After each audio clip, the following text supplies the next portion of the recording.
जय हिंद दोस्तों, स्वागत है आप सभी का हमारे यूट्यूब चैनल पे। आज हम वैदिक काल के बारे में पढ़ने जा रहे हैं, जिसकी अवधि को 1500 ईसा पूर्व से 600 ईसा पूर्व तक माना जाता है।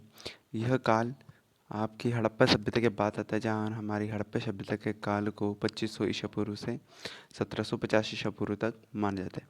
अब वैदिक सभ्यता इसमें हम मुख्यतः आर्यों के बारे में पढ़ते हैं। वैदिक सभ्यता इसे दो भागों में बांटा गया है, जहाँ पहला भाग है हमारा ऋग्वैदिक काल तथा दूसरा भाग होता है उत्तर वैदिक काल।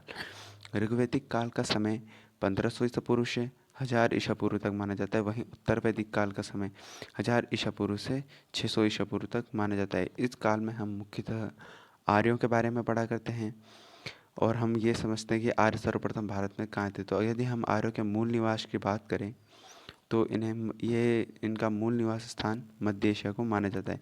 और भारत में आर्य सर्वप्रथम जब आए थे तो सप्त सिंधु क्षेत्र में आए थे। उस समय जो आधुनिक पंजाब तथा उसके आसपास का क्षेत्र है, उसे सप्त सिंधु कहा जाता था।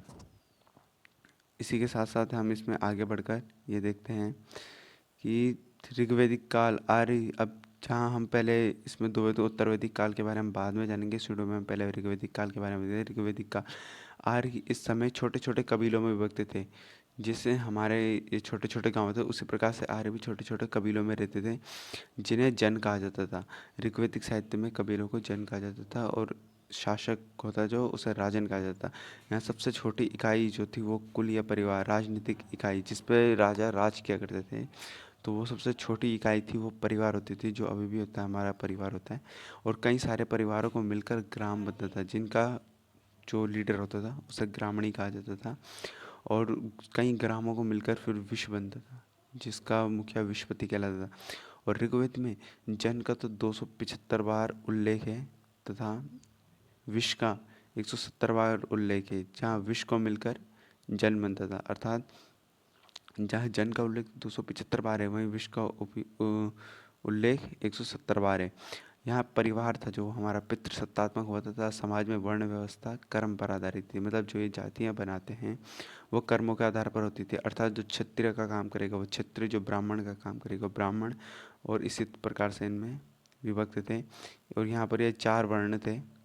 और सोम था जो आर्यों का मुख्य पेय था, तथा जो उनका मुख्य खाद्य पदार्थ था। उस टाइम इन्हीं की खेती की जाती थी, तो ये उनके मुख्य खाद्य पदार्थ थे। और समाज में स्त्रियों की बहुत अच्छी दशा थी। उस टाइम सती प्रथा जैसी दशाएं नहीं थी। और उस टाइम था जो पुनर्विवाह का प्रचलन भी था, और प्रथा प्रथा नहीं थी, बाल विवाह नहीं था। तो इस टाइम पे स्त्रियों का बहुत अच्छी स्थिति थी।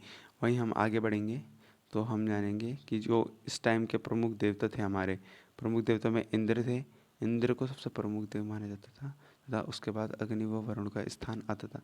ऋग्वेद में इंद्र को पुरंदर कहा गया है, अर्थात किले को तोड़ने वाला। आपने देखा होगा कई श्लोक में भी इंद्र के लिए पुरंदर का इस्तेमाल किया जाता है, इंद्रदेव के लिए, जिसका अर्थ होता है किलों को तोड़ने वाला कहा गया है। ऋग्वेद में उनके लिए 250 सूक्त है। इंद्रदेव के लिए ऋग्वेद में 250 सूक्त हैं। इसके साथ अब आगे हम उत्तर वैदिक काल में जानेंगे अपनी अगली वीडियो में। तब तक के लिए धन्यवाद।